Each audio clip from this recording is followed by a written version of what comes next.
So hi అండి అందరికి. ఈరోజు విషయం ఏంటిదంటే, ఇప్పుడు మన బయట మార్కెట్లో దొరికే కోడిగుడ్డుకి ఇంకా మన ఫ్రీ రేంజ్లో నాటు కోడిగుడ్డుకి తేడా ఏంటిదని చూద్దాము. ఈ కలర్ కూడా చూసుకుంటే చాలా డిఫరెంట్ ఉంటుంది. ఒకటి ఉడకబెట్టి, ఒకటి ఇంకోటి పలగొట్టి. అసలు ఈ రెండిట్లలో డిఫరెంట్ ఏమున్నది, మనకి ఏది తింటే మనకి హెల్త్కి మంచిది అనేది ఈ వీడియో చూద్దాము. మనకి బయట మార్కెట్లో దొరికే కోడిగుడ్డుని అయితే ఫస్ట్ పలగొట్టి ఒక చిన్న కటోర్లు వేసుకునేది చూద్దాము. దీని నీలం కలర్ ఎట్లుంటుంది ఏంటి అనేది ఒకసారి చూద్దాం. సో మనకి ఇది బయట మార్కెట్లో దొరికే కోడిగుడ్డు అయితే పలగొట్టినాక దాని నీలం కలర్ అనేది ఈ విధంగా ఉంది చూడండి. మనకి లైట్ ఎల్లో కలర్లో ఉంది. ఇంకోటి మనము ఇంకా మన నాటుకోడి గుడ్డును కూడా ఒకసారి పలగొట్టి చూద్దాము, దాని నీలం కలర్ ఏ విధంగా ఉంటుంది అనేది. ఇది మన బయట దొరికే నాటుకోడి గుడ్డు, దీన్ని కూడా ఒకసారి మనం పలగొట్టేది చూసుకుందాం.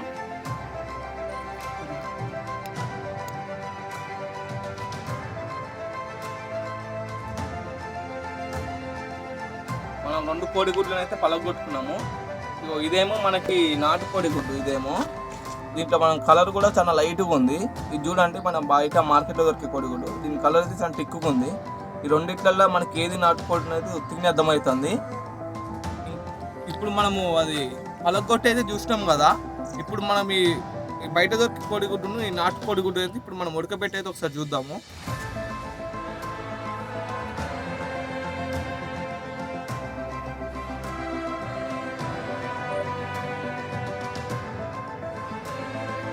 అయితే మేము గుడ్లు అయితే ఉడకబెట్టుకున్నాము. అసలు దీన్ని తీసి దీని లోపల ఎట్లా ఉంటుందని చూద్దాం. ఫస్ట్ మన మార్కెట్లో దొరికే ఎగ్గుని చూద్దాం. మనం ఉడకబెట్టుకోగానే ఈ విధంగా నాటుకోడి గుడ్డుదేమో ఈ కలర్ వచ్చింది, ఇంకా మన బయట మార్కెట్లో దొరికే కోడి గుడ్డుదేమో ఈ కలర్ వచ్చింది.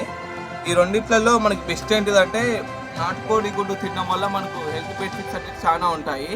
మా అకౌంట్కి ఎవరైనా కొత్తగా వచ్చిన వాళ్ళు ఉంటే లైక్, షేర్ అండ్ సబ్స్క్రైబ్ చేసుకోవడం మాత్రం మర్చిపోకండి.